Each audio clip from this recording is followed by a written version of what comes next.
Hello. Well, over a month ago, I switched from Android, the dark side, over to Apple, the Force. Sure. So this is the Force, and Android is the dark side, according to many.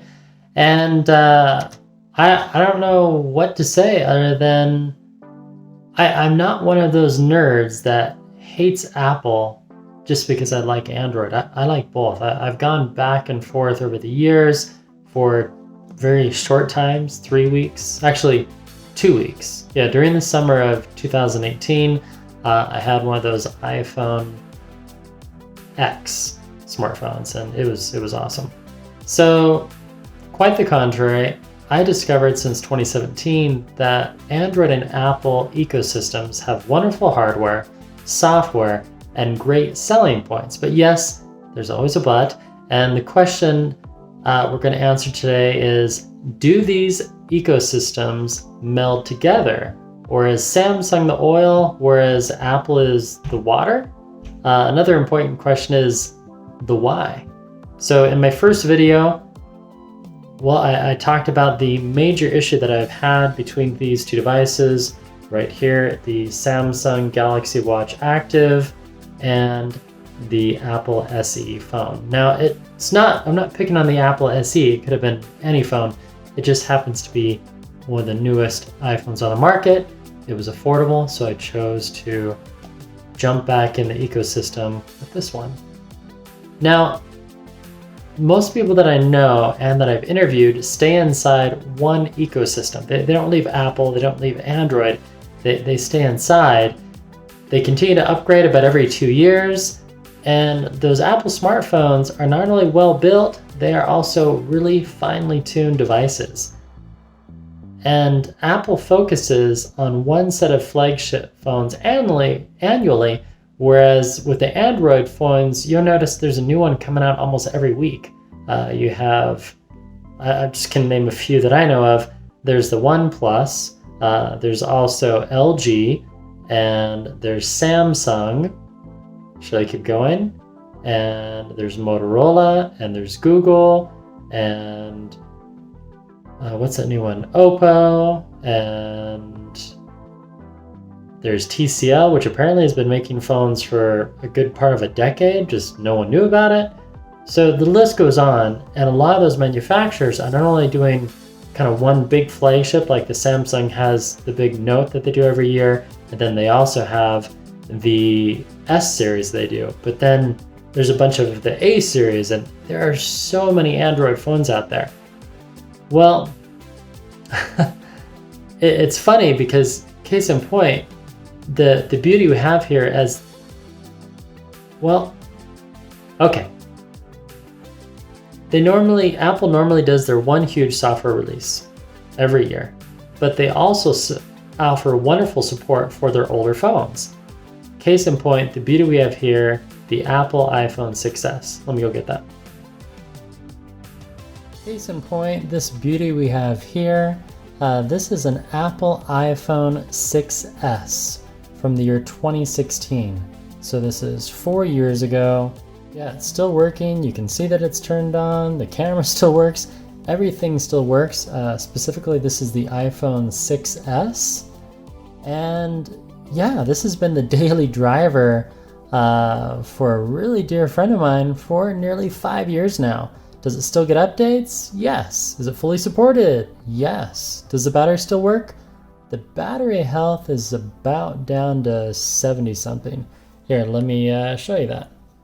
So you go into settings and you go to battery, which I should know where that is. There we go. It's going to update, and then as soon as it fully loads, you want to click on battery health, and it's telling us to service, and it's at 70%. I actually showed this to a nice person that cut my hair yesterday, and they didn't know about this feature. So the battery health is kind of an indicator of how your battery's doing.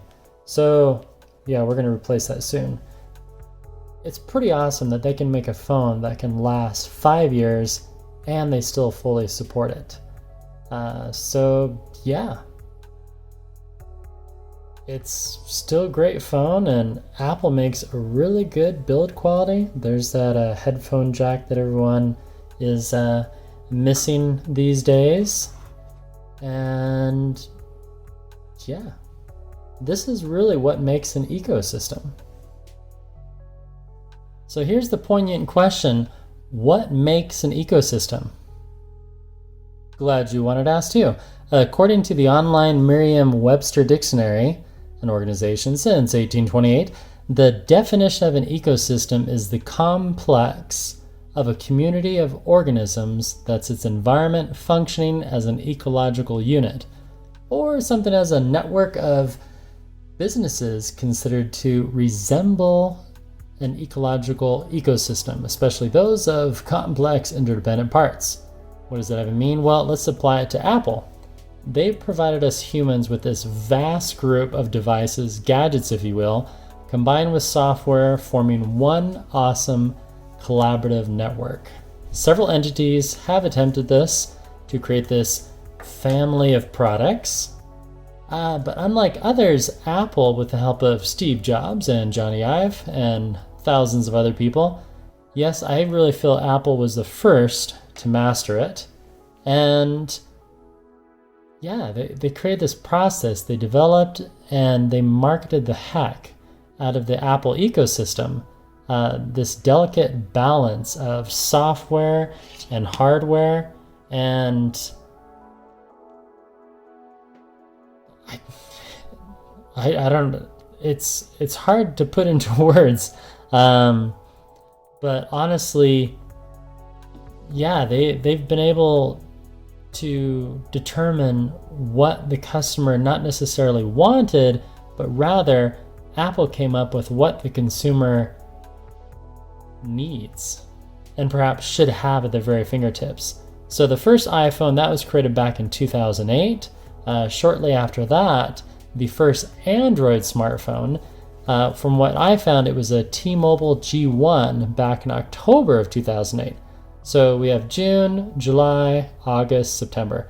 So about 4 months apart, we had these, 5 months apart. So there we go. So 5 months apart, both Apple and Android ran into this competitive world that we now have. And over the last 13 years, they've copied, emulated, and competed against one another. However, it was back in 2017 when these two ecosystems really, the boundaries kind of crossed in my digital life. And that's when the Samsung Gear smartwatch caught my attention in a store, and I saw it online and I saw people wearing it. And 3 years later, here I am with the Samsung Active 2. Yeah, and you can get one of those for less than $100. And I've been dipping kind of my left foot into Android Eco while my right foot stayed in Apple, because most of my neighbors, my wife, one of my kids, my sister, most of my friends, a lot of my cousins, they all have Apple phones. So I was that lame guy that ruined all the text messages and made them not work with iMessage because I had the Android phone, and I'm sorry. So over the last few years, I have owned, borrowed, returned, and purchased over 40 different Android models. The latest one's right. I'm actually filming on it right now, the OnePlus 8, so I can't show it to you, but it looks like an Android phone. It looks a lot like the McLaren, to be honest. So there we have it. One day I'll have to make a video of all the different models that I've tested. But right now, yeah, it's... So to Google's credit, they have done a bang-up job of creating an electronic ecosystem. That being said, I've tried both. I've tried Apple, I've tried Google, I've tried Amazon, I've tried Motorola, I've tried LG, I've tried the actual Google Pixel, and I've tried TLC versions as well. I even tried the Amazon Fire Stick and one of the first Amazon smartphones that they released years ago, I wouldn't recommend that. But which do I prefer? Well, Apple TV is really good. They are expensive. Google Chromecast, well, it was free. And yeah, Android and Apple smartphones are both in our home. Oh yeah. So here's the truth.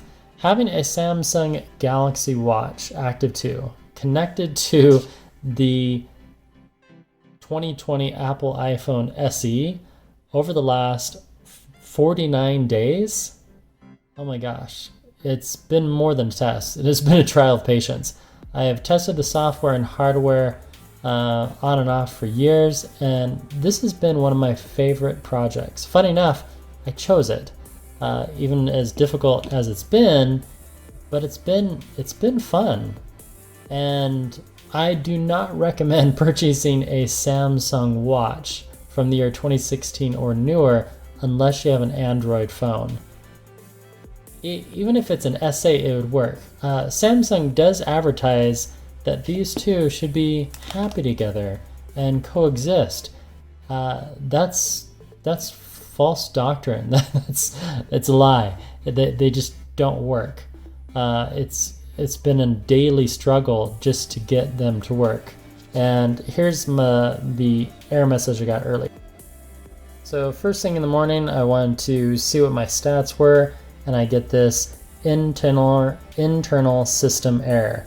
Application will not work due to blah blah blah system error. So they wanted me to reinstall it. Anyway, so I had to exit the app, restart my phone, and then about 5 minutes later, I got these two to speak together once again. And that was just today. So they've been fighting each other at first glance. It took longer than 3 hours to just get them paired. And they've stayed paired, but Uffa. Yeah, that's the Italian word for, you have to look it up. UFFA, Uffa. And here are my top cons.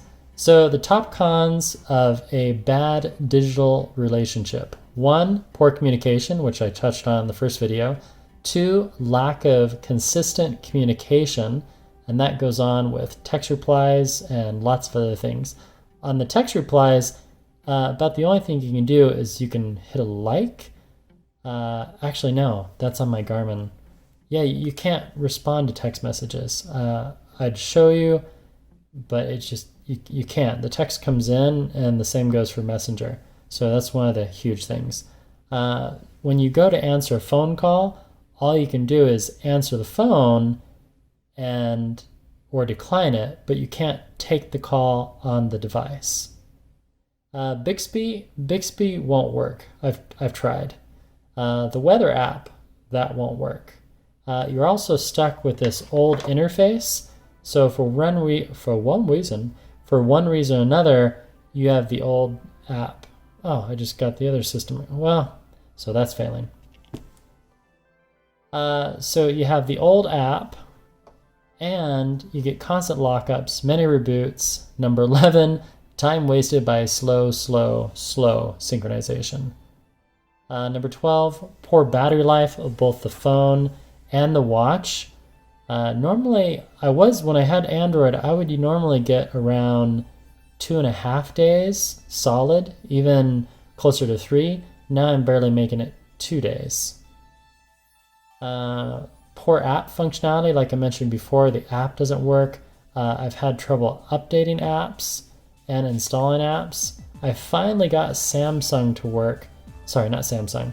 Spotify to work on this Samsung watch about last week. And I was able to store music, and then I could play music when I go running. So that was a huge success. I was just one day something finally clicked or updated, and yeah. Number 15, backups. They're iffy at best. 16, the full restore from an awesome backup from your Android phone. Yeah, that didn't work. Watch faces. So if you scroll down, whoops. So if you go and navigate to the photos, you can view all the screenshots that you've taken, but you can delete them, but you can't send them anywhere. There's just not that functionality. So that's a huge bummer, because the screenshots are really cool part, and that was something I enjoyed. But somehow, even though they said the restore didn't work, these are still on there. Yeah. And number 17, watch faces. The interface is horrible when you're trying to go through and install new watch faces. Yeah. And lastly, my sarcastic pros. You get a great smartwatch with an awesome smartphone. That's the pro. And if you really were just in love, I shouldn't say that word. If you really just were infatuated with this gadget, yeah, you can get him to work. Number 2, you get a chance to pretend that you have the best of both worlds. You get this great Android smartwatch with this great Apple iPhone, and yeah. Number 3, you get to spend lots of time charging your devices because the battery life drains more quickly. Number 4, you get the satisfaction that you made it in a failed gadget relationship with gadget number 1 and gadget number 2 from different realms, and you force them to live together. And number 5, sorry, my pithy comments expired 2 weeks ago on this subject. So there you have it. Now, if you have attempted this silly task of combining ecosystems, oh my gosh, yes, I really want to know. Please add your pithy comments, share your experiences, for I truly would like to read about the gadgets that you forced together. Yeah. Once again, Samsung and Apple, I can't emphasize this enough. It's not gonna work. At least not this month, probably not next month, and probably not later in 2020. Maybe next year in 2021. Thank you for watching. Thank you for your time. That's all I have for now. And I'll see you again in about 73 hours, maybe 48. I have a bunch of videos that I shot. I haven't decided whether or not they're good enough to share. So thanks again. This has been another gadget review by me. That's all for now. Goodbye.